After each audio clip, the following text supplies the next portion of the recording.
One of the things I really liked about reading Nietzsche was his discussion of ressentiment, right, of resentment. And it seems to me that a tremendous amount of the motive power that drives the postmodernist, let's call it, it's not a revolution, transformation, seems to me to be driven by resentment about virtually anything that has any, well, what would you say, any merit of competence or aesthetic quality.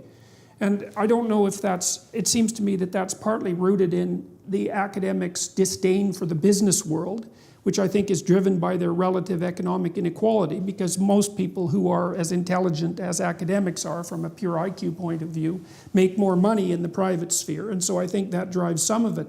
But there also seems to be this, there's a destruction, an aim for destruction of the aesthetic quality of the literary or artistic work, its reduction to nothing but some kind of power game, and then surrounding that, the reduction of everything to something that approximates a power game, which I can't help but identifying with jealousy and resentment as a fundamental motivator. Does that seem reasonable to you? These professors, okay, who allege that art is nothing, okay, but an ideological movement by one elite, okay, against against another group, right? These people are Philistines. Okay, they're Philistines. They're middlebrow, hopelessly middlebrow. Okay, they have no sense of beauty. They have no sense of the aesthetic. Now, Marxism does indeed assert this. Okay, Marxism tries to reconfigure the universe in terms of materialism. It sees it does not recognize any kind of spiritual dimension. Now, I'm an atheist,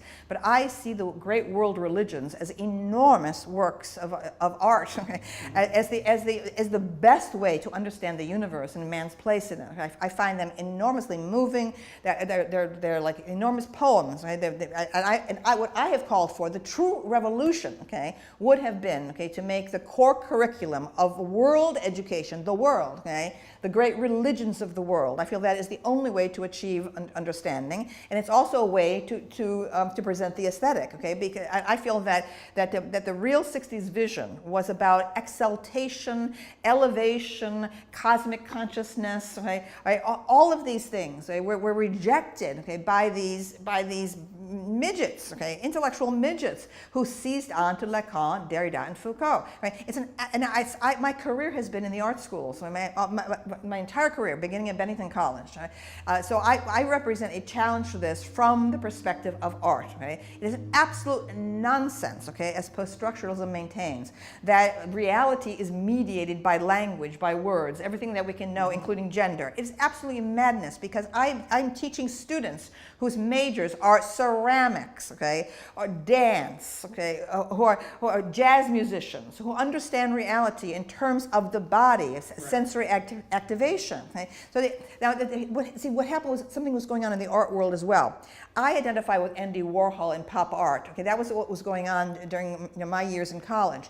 Everything about Andy Warhol was like, wow. Admiration, wow. What happened immediately after that in the arts, 1970s, okay, was this collapse into a snide sort of postmodernism also. This happened in the art world, all right? And it was an utter misunderstanding, okay, of culture, it seems to me, by that movement in the art world. That is, oppositional art, in my view, is dead, okay? It's been, and what postmodernism is a pathetic attempt to continue the old heroism of the avant-garde. The avant-garde was genuinely heroic from the early 19th century, okay, where we're talking about, the Courbet, the realists, we're talking about Monet and the Impressionists, people who genuinely suffered for their radical ideas, their innovations, and so on, right? Going right down to Picasso and down to Jackson Pollock, who truly suffered, okay, for his art. It was only after his death, okay, that suddenly the market was created for abstract art. Pop art killed the avant-garde. The idea that the avant-garde continues is an absolute delusion of the contemporary art world, okay, which feels that it must attack, challenge, okay, the simplistic beliefs of the hoi polloi, okay, it's somehow the art. Excuse me, okay, from the moment, okay, Andy Warhol went through and embraced the popular media, instead of having the opposition to it, the serious artists have had. Okay? That was the end of oppositional art. Okay? So we have been going on now for 50 years. The postmodernism in academia is hand in hand with the stupidity and infantilism that masquerades as, as important art at galleries everywhere. This incredible, it's mechanism of contemporary art, pushing things that are so hopelessly derivative, and with this idea that, once again, that the art world somehow has a superior view of reality.